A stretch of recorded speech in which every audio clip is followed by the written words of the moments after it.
Hey everyone, and welcome to your personalized deep dive. We're tackling a classic today, one that a lot of you have been requesting, Rich Dad, Poor Dad. And to make things even more interesting, we're looking at it through the lens of Mr. and Mrs. Gao, that YouTube channel that breaks down complex topics, so double the knowledge. It's a really intriguing combination. You've got this personal finance book that everyone seems to have an opinion on, and then this YouTube channel known for making even the densest subjects entertaining. Right. It's like getting two perspectives for the price of one. Now, someone specifically requested this deep dive, right? They want to know if this book really lives up to the hype. Is Rich Dad, Poor Dad still the secret to financial success?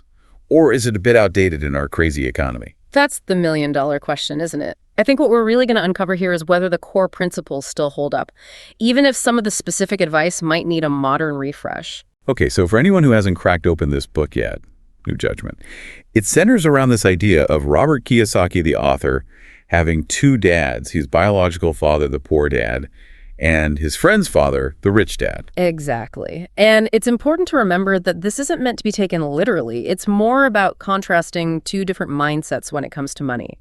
One represents that traditional path we're often told to take, while the other encourages a more entrepreneurial wealth-building approach. So not about having two dads, but two different philosophies about money. Precisely. Poor dad might say, go to school, get good grades, find a stable job. You know, that classic advice that's all about security. But then rich dad comes in with learn how money works, make it work for you, and build assets. Rich dad sounds like he knows how to have a good time. But is it really as simple as just investing and then kicking back on a beach somewhere? If only. The book digs a little deeper than that. It's not just about throwing money into the stock market blindly. It really hammers home this idea of understanding the difference between assets and liabilities. Okay, let's break that down a bit, because I think a lot of people, myself included, might need a refresher. What exactly does Kiyosaki mean by assets versus liabilities?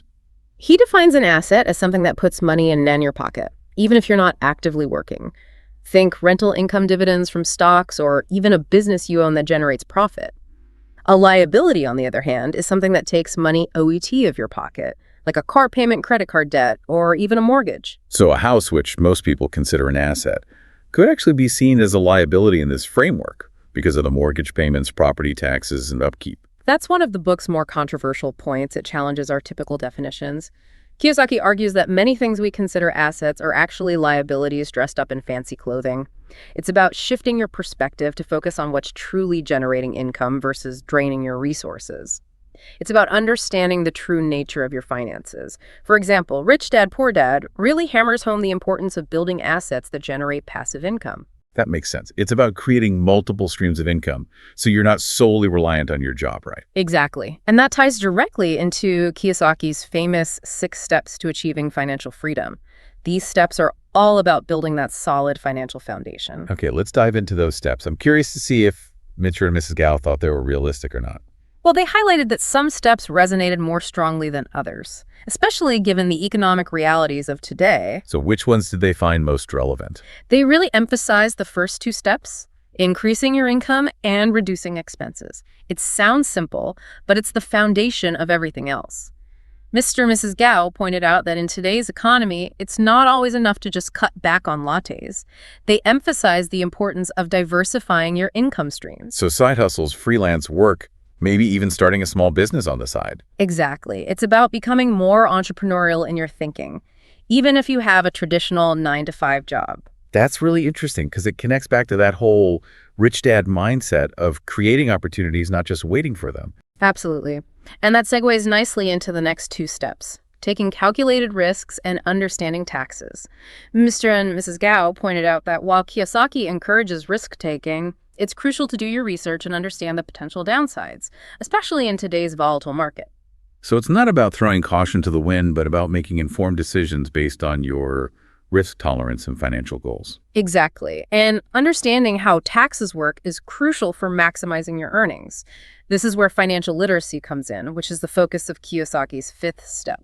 Knowledge is power, especially when it comes to money, right? Absolutely. The more you understand about investing taxes and how money works, the better equipped you'll be to make sound financial decisions. And that brings us to the final step, which I believe is all about managing your assets effectively. Precisely. It's about putting all the pieces together.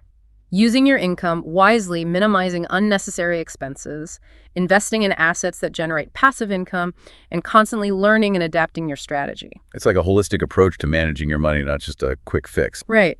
Rich Dad, Poor Dad provides a framework, but it's up to each individual to apply those principles in a way that makes sense for their unique situation.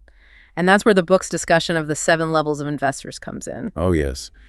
Mr. and Mrs. Gao were particularly fascinated by this concept. They said it's like a roadmap of the different stages people go through on their investment journey. Exactly. And it highlights that there's no one-size-fits-all approach to building wealth.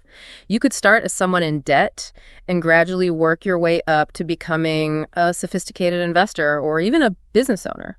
So instead of overwhelming yourself with trying to become a financial whiz overnight, it's more about identifying where you are on that spectrum and taking it one step at a time. Precisely. For example, someone just starting might resonate with the savers level, while someone with more experience might identify with being a smart investor. The key is to keep learning and progressing.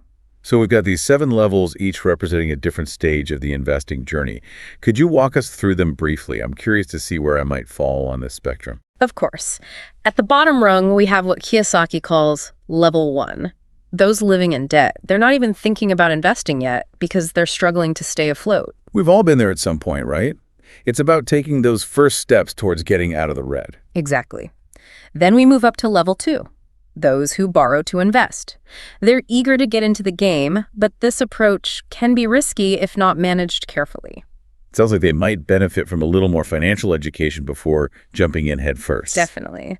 Next, we have level 3, the savers. They prioritize security, but might be missing out on potential growth opportunities by playing it too safe. Like that saying, money sitting idle is money losing value. Exactly. Now, level 4 is where things get interesting. These are the smart investors. They have some knowledge, but might spread themselves too thin or follow trends blindly. They're on the right track, but need to refine their approach and maybe do a bit more due diligence. Exactly. And that brings us to level 5, the long-term investors.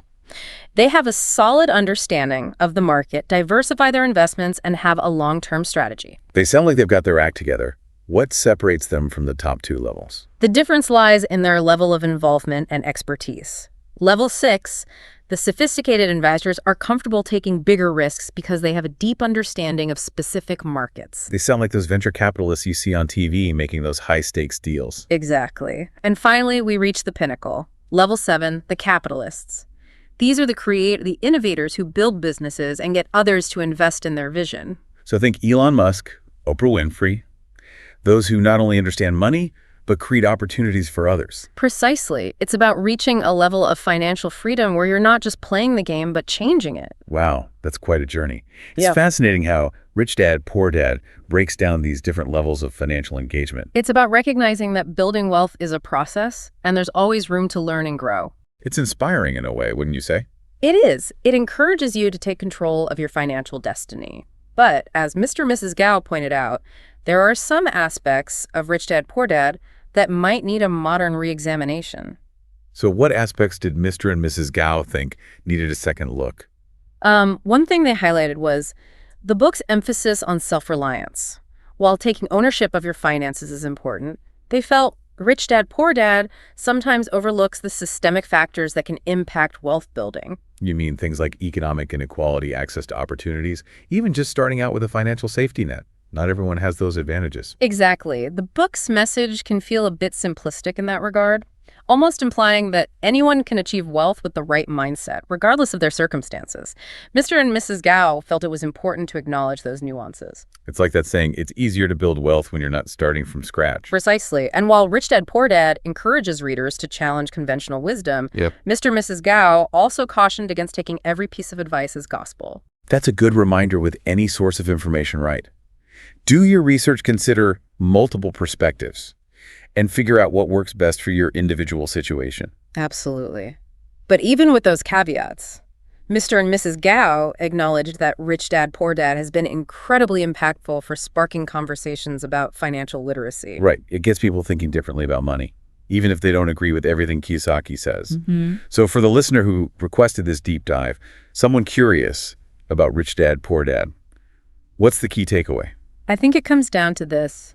The book might not have all the answers, but it asks the right questions. It challenges you to examine your relationship with money, explore different paths to financial freedom, and take control of your financial future. It's like a financial wake-up call, encouraging you to become more proactive and informed. Exactly. And that in itself is incredibly valuable. I completely agree. So for our listener who's now feeling inspired to level up their financial game, where should they go from here? Well, there are tons of amazing resources out there, podcasts like this one, of course, but also books, websites, financial advisors, even just having open conversations with financially savvy friends or family members. It's all about finding what clicks for you and starting that journey toward financial knowledge. Precisely. This has been such a fascinating deep dive. We've explored the core principles of Rich Dad, Poor Dad, analyzed its strengths and weaknesses, and even peeked into the minds of Mr. and Mrs. Gao for their unique take. It's been a pleasure unpacking all of this with you. And to our listener, remember,